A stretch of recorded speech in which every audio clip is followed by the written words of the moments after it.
हे guys welcome back to mini vlog. हीच ती बाल्कनी जिथे माझं प्लांटर स्टँड ठेवलं राहायचं नेहमी आणि इथे खूप सारे प्लांट पण ठेवले राहायचे. पण आता यावेळेस आम्ही काहीतरी वेगळं करायचा डिसिजन घेतला आणि फायनली ठरवलं की बाहेरच्या साईडनी एक छानशी ग्रिल बसवायची आणि त्यामध्ये आपले प्लांट्स ठेवायचे.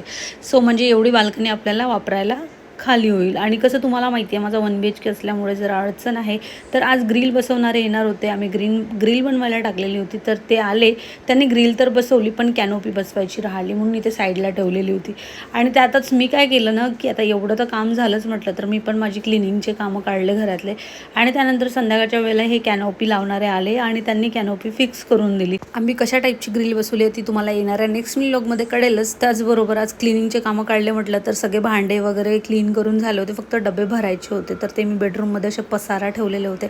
आणि मला हा विचार येतो आहे की मी तर काढले तर खरं पण आता ठेवायला किती त्रास होईल मला. माझा 6 मंथ्स सुरू आहे आणि मी असं थांबत हळूहळू काम करते म्हणून माझं संध्याकाळ झाली मला हे सगळं करायला.